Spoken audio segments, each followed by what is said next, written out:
जय श्री कृष्ण। आप सभी को भीष्म अष्टमी श्राद्ध की ढेरों शुभकामनाएं। प्रिय दर्शकों, आज हम बात करेंगे माघ मास के शुक्ल पक्ष की भीष्म अष्टमी श्राद्ध दिवस की। ये दिन बड़ा महत्वपूर्ण है। आप जानते हैं इस एक दिन में इतनी शक्ति है कि ये आपके पूरे वर्ष भर के पाप का नाश कर सकता है। इस एक दिन में इतनी शक्ति है कि जिस कुल में उत्तम संतानें उत्पन्न न हो रही हों, उन्हें उत्तम संतानों की प्राप्ति हो सकती है। ये दिन इतना महत्वपूर्ण है कि आपके घर में धन की वर्षा कर सकता है। ये दिन इतना महत्वपूर्ण है कि बड़े से बड़ा पितृ दोष दूर हो सकता है। बड़ी महिमा है इस दिन की, इसीलिए इस दिन को कहते हैं भीष्माष्टमी श्राद्ध। इस दिन भीष्म पितामह का श्राद्ध किया जाता है और ये पुराण कहते हैं कि सभी को करना चाहिए। इस दिन कुछ कर्म ऐसे हैं जो प्रत्येक मनुष्य को करने चाहिए। जब मनुष्य वो करता है तो उससे उसके पापों का नाश होता है। और शास्त्र ये भी कहते हैं कि यदि भीष्म पितामह के निमित्त ये कर्म ना किए जाएं या इनमें से कोई भी कर्म ना किया जाए तो मनुष्य के पुण्य का नाश होता है। प्रत्येक मनुष्य का, प्रत्येक सनातनी का ये दायित्व बनता है कि इस दिन भीष्म पितामह के निमित्त इनमें से कोई ना कोई एक कर्म अवश्य करे।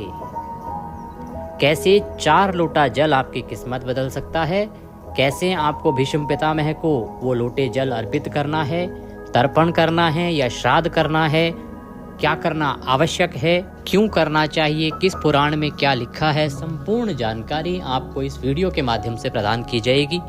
यहाँ बता दें कि जो भी जानकारी कही जाएगी वो सब पुराणों पर आधारित है। जो पुराणों में वर्णित है वही आपको बताया जा रहा है। जानकारी आरंभ करें उससे पहले आपसे निवेदन है कि वीडियो यदि थोड़ा सा भी उपयोगी लगे तो कृपया एक बार लाइक अवश्य कर दीजिएगा और परमेश्वर वासुदेव की कृपा प्राप्त करने के लिए कमेंट बॉक्स में अवश्य लिखिएगा जय श्री हरि या ओम नमो भगवते वासुदेवाय। आप देख रहे हैं देवभूमि ज्योतिष संस्थान का प्रतिष्ठित यूट्यूब चैनल देवभूमि धार्मिक। हम यहाँ पर सभी व्रत और त्योहारों की सही शास्त्रीय जानकारी प्रदान करते हैं। ज्योतिष शास्त्र और पंचांग के आधार पर आपको बताते हैं कौन सी तिथि कब है, व्रत आदि कब करना है, क्या विधि, क्या नियम और क्या गलती नहीं करनी है। यदि आप सभी व्रत और त्योहारों की सही शास्त्रीय जानकारी पाते रहना चाहते हैं तो कृपया चैनल को अभी सब्सक्राइब कीजिए और बेल आइकन को प्रेस कीजिए।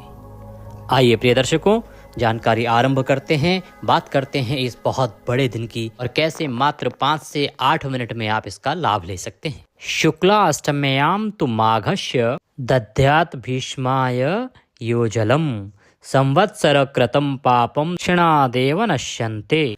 इसका अर्थ है कि जो माघ मास के शुक्ल पक्ष की अष्टमी के दिन भीष्म पितामह के निमित्त जल अर्पित करता है, तर्पण करता है, उसके वर्ष भर के पाप नष्ट हो जाते हैं। अर्थात उसने जो भी पाप पिछले वर्ष में किए होंगे उन सब का नाश हो जाता है केवल भीष्म पितामह का जल तर्पण करने से। अब प्रश्न उठता है, पंडित जी ये कैसे करना चाहिए, क्या इसमें डालना चाहिए? इसके विषय में शास्त्र कहते हैं कि माघे मासी शीता अष्टम्याम सतिलम भीष्म तर्पणम। अर्थात माघ मास की अष्टमी के दिन भीष्म पितामह को जो तर्पण आप करेंगे वो तिल युक्त तर्पण होना चाहिए। काले तिल का प्रयोग उसमें होना चाहिए। जल में थोड़े से काले तिल डाल के फिर उससे तर्पण करना चाहिए। तो शास्त्र कहते हैं कि जब आप इस दिन पर भीष्म पितामह को जल अर्पित करेंगे, अर्घ्य देंगे, तर्पण करेंगे काले तिल डाल के, तो आपका जो पितृदोष है ना वो तत्क्षण ही नष्ट हो जाता है, उसी समय नष्ट हो जाएगा। मैं आगे इसकी विधि बताऊंगा विस्तार से कि कैसे आपको ये जल तर्पण करना है, कैसे जल देना है भीष्म पितामह को। पहले आप इसकी महिमा को समझिए। प्रिय दर्शकों, आज आपके जीवन में सबसे बड़ी परेशानी क्या है? आप अनेक प्रयत्न करते हैं लेकिन धन की प्राप्ति नहीं होती। अर्थात व्यापार है, बड़े परिश्रम के बाद भी व्यापार बढ़ता नहीं, रुकावटें आती रहती हैं। धन कमाते हैं तो रुकता नहीं। नौकरी किसी को मिल नहीं रही है, मिलती है तो छूट जाती है, तरक्की नहीं हो रही है। मतलब आर्थिक हालात जो हैं वो दिनों दिन बिगड़ रहे हैं। ये सूचक है पितृदोष का, पितरों की नाराजगी का। घर में कलह कलेश, बात बात पे, छोटी छोटी बात पे क्रोध और झगड़े उत्पन्न हो जाते हैं। घर में रोज कलेश होता है, परिवार टूट रहे हैं, पति पत्नी के बीच में कलेश हो रहा है, तो इसका भी बड़ा कारण पितृदोष या पितरों की नाराजगी हो सकती है। उसके कारण ऐसी स्थिति उत्पन्न होती है। यहाँ तक कि अगर आपका पितृदोष बढ़ जाए, पितरों की नाराजगी बढ़ जाए, तो शास्त्र कहते हैं कि आपके घर में संतान उत्पत्ति तक रुक जाती है, संतानें भी उत्पन्न होनी बंद हो जाती हैं। किस कारण से? पितृदोष और पितरों की नाराजगी के कारण से। इन सब परेशानियों का हल ये दिन लेके आ रहा है, भीष्म श्राद्ध अष्टमी, जिस दिन भीष्म पितामह का श्राद्ध किया जाता है। इसका पुण्य अनंत है। अभी आपने सुना, ये मैं नहीं कह रहा, ये पुराणों में वर्णित महिमा है। मैं पद्म पुराण से आगे बहुत सारी जानकारी आपके लिए लाया हूँ, वो भी आगे बताऊंगा आपको। और इसी वीडियो में आपको बताऊं, मैंने आपको सप्तमी के विषय में भी बताया है। 25 तारीख को भी बड़ा दिन है, 25 तारीख को भी बड़ा दिन है। उस दिन भी आपको गीता का 7वां अध्याय सुन के पितरों को तृप्त करना चाहिए। लेकिन ये जो तर्पण है, ये भीष्म पितामह के निमित्त करेंगे आप। जो 26 को करना है और जो 25 को करना है, वो अपने पितरों के निमित्त करेंगे आप। अर्थात जो 25 को जल देंगे, उसमें आप अपने पितरों को स्मरण करेंगे, उनको तृप्त करेंगे, उन्हीं को जल देंगे। जो 26 को करेंगे, ये भीष्म पितामह को जल अर्पित करेंगे। इसमें मंत्र भी आएगा जिसके माध्यम से आपको जल अर्पित करना है। अब सोच रहे होंगे कि पंडित जी कौन कौन है जो इसको जल दे सकता है, कौन इसके योग्य है, अर्थात किसे देना चाहिए, किसे नहीं देना चाहिए। क्योंकि बाद में कमेंट्स आते हैं कि पंडित जी किसको दें, हम दें कि ना दें, बच्चों से कराएं कि ना कराएं, स्त्री जल दे सकती है कि नहीं दे सकती है। तो प्रिय दर्शकों, मैं यहाँ बता दूँ कि इसको सभी लोगों को करना चाहिए। सभी लोग कर सकते हैं और मैं कहूँगा सभी को करना चाहिए। चाहे बच्चे हों, चाहे बड़े हों, बुजुर्ग हों, चाहे महिला हों, चाहे पुरुष हों, चाहे कुंवारे हों और चाहे शादीशुदा हों। ये 5-10 मिनट का काम है। इसको आपने अवश्य अवश्य अवश्य करना चाहिए। क्योंकि जो श्राद्ध तर्पण आदि जो है ना, तर्पण आदि महिलाओं को कोई दोष नहीं है। माता सीता ने भी तर्पण किया था। तो भीष्म पितामह के निमित्त ये तर्पण आपको अवश्य करना चाहिए, सबको करना चाहिए। कोई कहे जी बच्चों को, तो देखो जी, बच्चों को आज आप सिखाएंगे तो कल बच्चे करेंगे। अगर आप सोचेंगे आज कि अरे बच्चे हैं, तो कल फिर उनका मन नहीं लगेगा। आज वो उस अवस्था में हैं कि जो आप सिखाओगे वो सीख जाएंगे। कल जब बड़े हो गए उसके बाद फिर नहीं सीखेंगे। आजकल के बच्चे आप देख रहे हैं, बड़े समझदार हैं। समय से बता दोगे तो समझ जाएंगे, लेकिन एक उम्र निकलने के बाद आप कहो कि ये करो, नहीं समझ आता उनको साहब। इसीलिए आरंभ से ही शुरुआत कराइए। पिछले काफ़ी वीडियो पे हमारे ऐसे कमेंट आते हैं कि क्या हम अपने पिताजी के होते हुए जल तर्पण कर सकते हैं क्या? हमारे पिताजी जीवित हैं। हाँ बिल्कुल, आपके पिताजी जीवित हैं, फिर भी शास्त्र कहते हैं कि आप तर्पण कर सकते हैं। किसके लिए? भीष्म पितामह के लिए कर सकते हैं। आप यह जल तर्पण यम देवता के लिए कर सकते हैं। ये आपके जीवन से पितृदोष, पितरों की नाराजगी को दूर करता है। और मैं जो ये बता रहा हूँ, ये पद्म पुराण के आधार पर बता रहा हूँ। पद्म पुराण में ये वर्णन है कि जिनके पिता अभी जीवित हैं वो भी तर्पण कर सकते हैं यमराज को, और वो तर्पण कर सकते हैं भीष्म पितामह जी को। अब प्रश्न उठता है कि ये तर्पण करना कैसे है, और फिर बताऊंगा कि ये तर्पण करना कब है, समय आदि क्या रहेगा। प्रिय दर्शकों, अब पहले मैं आपको ये बता दूं कि जो लोग ये जल तर्पण आदि नहीं करेंगे भीष्म पितामह के निमित्त, उसके लिए शास्त्र क्या कहते हैं, उसके साथ क्या होता है। इससे आप ये समझ पाएंगे कि ये जल तर्पण क्यों करना चाहिए, आपको करना है या नहीं करना है। शास्त्र इसके विषय में लिखते हैं कि ब्राह्मणाद्यश्च ये वर्णा दध्युर्भीष्मायन जलम संवत्सरम तेषां पुण्यम नश्यति सत्तमः। इसका अभिप्राय है कि जो ब्राह्मण या किसी भी वर्ण का क्यों न व्यक्ति हो, जो व्यक्ति भीष्म जी को इस दिन जल नहीं देता, उनका तर्पण आदि नहीं देता, उनको अर्घ्य नहीं देता, उसका वर्ष भर का, 1 वर्ष का जो पुण्य है वह नष्ट हो जाता है। अर्थात आपने 1 साल में जो पुण्य किया होगा, बाकी कर्म करके वो सब नष्ट हो जाएगा। इसीलिए इस दिन आपको यह जल तर्पण अवश्य करना चाहिए, अवश्य करना चाहिए, अवश्य करना चाहिए। मैं आपको वो विधि भी बताऊंगा जो आधा घंटे में होगी, मैं आपको वो विधि भी बताऊंगा जो केवल 5 मिनट में हो जाएगी। तो आइए अब जानते हैं विधि कि आपको कैसे यह तर्पण करना है। प्रिय दर्शकों, इस दिन आपको भीष्म पितामह को 4 लोटे जल अर्पित करने हैं।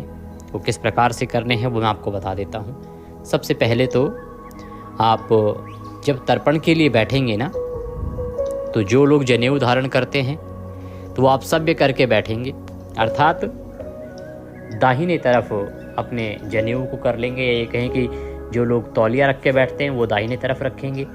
जो माताएं बहनें अगर तर्पण कर रही हैं तो वो जो चुन्नी आदि रखें वो भी अपने दाहिने ओर के कंधे पर वह चुन्नी आदि रख के फिर आप तर्पण करेंगे। दक्षिण दिशा की ओर मुख करके आप बैठ जाएंगे। एक बड़े पात्र में जल लीजिएगा, 4 लोटे जल ले लीजिएगा लगभग, और उसमें थोड़े से काले तिल अवश्य डाल लीजिएगा। आप तुलसी का पत्ता भी डाल सकते हैं, सफ़ेद पुष्प भी उसमें डाल सकते हैं। अगर कुशा मिल जाए तो कुशा भी डाल लीजिएगा, और सफ़ेद चंदन मिल जाए तो वो भी डाल लीजिएगा। वो सब सामग्री उस जल में डालिएगा। ये जो पात्र है ना, ये तांबे का हो तो बहुत उत्तम है, या पीतल का ले लीजिएगा, सोने या चांदी का ले सकते हैं। स्टील या लोहे का पात्र नहीं होना चाहिए, एल्युमिनियम का पात्र नहीं होना चाहिए, यह उत्तम नहीं होता है। तो जल भर लीजिए, दक्षिण दिशा की ओर मुख करके बैठ जाइए आसन लगा के। सबसे पहले आप संकल्प करेंगे। संकल्प करने के लिए थोड़ा सा जल लीजिए अपने सीधे हाथ पे, भगवान नारायण का ध्यान कीजिए और भगवान से निवेदन कीजिए कि हे परमात्मा, हे भगवान नारायण, मैं आज माघ मास के शुक्ल पक्ष की अष्टमी भीष्माष्टमी के दिन भीष्म पितामह की तृप्ति के लिए तथा अपने वर्ष भर के सभी पापों के नाश के लिए भीष्म पितामह को जल तर्पण अर्पित करने का संकल्प करता हूँ या करती हूँ। और उसके बाद वह संकल्प छोड़ दीजिएगा। आप पृथ्वी पर छोड़ सकते हैं, भगवान सामने हैं तो भगवान के सामने छोड़ सकते हैं। इसके बाद आप तर्पण करेंगे। आपका जो सीधा हाथ है ना, सीधे हाथ में अंगूठा और उंगली के बीच का जो क्षेत्र है, मैं सदा आपको बताता हूँ तर्पण का क्षेत्र जो है, पितृतीर्थ कहते हैं इस स्थान को। यहीं से आपको जल अर्पित करना है भीष्म पितामह के निमित्त। जनेऊ ले रखी है तो मैंने बोला आप सभ्य करके बैठना है। आपको दाहिने कंधे पर तौलिया रख के बैठना है, या दाहिने कंधे पर चुन्नी आदि रख के और फिर आपको बैठना है। इस बड़े पात्र में आपने 4 लोटे जल भरा है, उसमें से लोटे में जल भर लीजिए और एक बड़ा पात्र अर्घ्य देने के लिए रख लीजिए, थाली आदि, जिसमें आप वो 4 लोटा जल अर्पित करें तो वो बाहर ना गिरे। और आप इस प्रकार से 3 बार में तर्पण करेंगे भीष्म पितामह का। 3 बार में तर्पण करेंगे भीष्म पितामह को। 3 बार में तर्पण किया जाता है। 1-1 लोटा जल, मंत्र बोलेंगे, फिर जल अर्पित करेंगे, फिर मंत्र बोलेंगे, फिर जल अर्पित करेंगे। इस प्रकार से आपको 3 बार करना है। मैं आपको तर्पण वाला मंत्र बोलता हूँ, फिर जो छोटा मंत्र है वो भी आपको साथ के साथ बता दूंगा। वैयाघ्रपद गोत्राय सांकृत्य प्रवराय च अपुत्राय ददामित्य जलम भीष्माय वर्मणे। यह मंत्र बोल के फिर आप जल तर्पण करेंगे। अपने सीधे हाथ से जल अर्पित करेंगे। जो तर्पण करते हैं दूसरे पात्र में जल छोड़ेंगे, सीधे हाथ में अंगूठा और उंगली के बीच से जल को गिराते हुए, और मंत्र बोलेंगे ओम ह्रीं श्रीं क्लीं स्वधा देव्यै स्वाहा, ओम ह्रीं श्रीं क्लीं स्वधा देव्यै स्वाहा, ओम ह्रीं श्रीं क्लीं स्वधा देव्यै स्वाहा, ओम ह्रीं श्रीं क्लीं स्वधा देव्यै स्वाहा। या ये भी ना हो तो ओम नमो भगवते वासुदेवाय, या ओम नमो नारायणाय, ओम नमो नारायणाय, ओम नमो नारायणाय। इस प्रकार से आप यह जल अर्पित कीजिएगा। अब पहला लोटा खाली हो जाएगा, फिर आप जल भरिएगा लोटे में और फिर वही तर्पण वाला मंत्र पढ़िएगा जैसे मैंने अभी पढ़ा था। वैयाघ्रपद गोत्राय सांकृत्य प्रवराय च अपुत्राय ददामेत्य जलम भीष्माय वर्मणे। और तर्पण कीजिएगा ओम ह्रीं श्रीं क्लीं स्वधा देव्यै स्वाहा, ओम ह्रीं श्रीं क्लीं स्वधा देव्यै स्वाहा, ओम ह्रीं श्रीं क्लीं स्वधा देव्यै स्वाहा। इस प्रकार से आप दूसरे लोटे जल से तर्पण कीजिएगा। फिर आप तीसरी बार फिर से वही मंत्र पढ़ेंगे। वैयाघ्रपद गोत्राय सांकृत्य प्रवराय च अपुत्राय ददामेत्य जलम भीष्माय वर्मणे। ओम ह्रीं श्रीं क्लीं स्वधा देव्यै स्वाहा, ओम ह्रीं श्रीं क्लीं स्वधा देव्यै स्वाहा। इस प्रकार से मंत्र बोलते हुए जल तर्पण कीजिएगा। इस प्रकार से आपने 3 बार जल तर्पण करना है। ये तर्पण करना है सीधे हाथ के पहली उंगली और अंगूठे के बीच के क्षेत्र से। अब आप अर्घ्य देंगे। उसी पात्र में 4 लोटे जल लेने को मैंने बोला था। 3 लोटे जल तर्पण में प्रयोग हो गया। अब आप चौथे लोटा भर लीजिए और अर्घ्य दीजिएगा। तो आप ऐसा कीजिए, लोटे में जल भर लीजिए और दोनों हाथों की अंजलि में लोटा ले लीजिए। अर्घ्य देते समय ध्यान रखिएगा कि अंगूठे जो हैं लोटे पे टच नहीं होने चाहिए। और मैं मंत्र पढ़ता हूँ, फिर आप अर्घ्य दीजिएगा। वशूनाम अवताराय शन्तनोरात्मजाय च अर्घ्यं ददामि भीष्माय आबाल ब्रह्मचारिणे। एक बार फिर से मैं बोलता हूँ, ध्यान दीजिएगा। वसुनाम अवताराय शन्तनोरात्मजाय च अर्घ्यं ददामि भीष्माय आबाल ब्रह्मचारिणे। ओम नमो नारायणाय, ओम नमो नारायणाय, ओम नमो नारायणाय। उसी थाली में जल अर्पित कर दीजिए। बैठे बैठे जैसे आपने तर्पण किया वैसे ही वह अर्घ्य दीजिए भीष्म पितामह को। ओम नमो नारायणाय। इस प्रकार से आप अर्घ्य दीजिएगा। ध्यान दीजिएगा कि अंगूठा लोटे पे टच ना हो। इस प्रकार से आपने अर्घ्य देना है। अब ये जो जल है सारा तर्पण का, अर्घ्य का, ये सारा का सारा जल आपने पीपल में देना है। पीपल में अर्पित कर दीजिएगा। पीपल ना हो तो कोई अन्य वृक्ष हो, वट वृक्ष हो तो उसमें अर्पित कर दीजिएगा, या अन्य किसी वृक्ष में अर्पित कर सकते हैं। अब बात आती है पंडित जी तर्पण करना कब है। तो देखिए, ये जो भीष्माष्टमी है ना, ये इस वर्ष है 26 जनवरी को।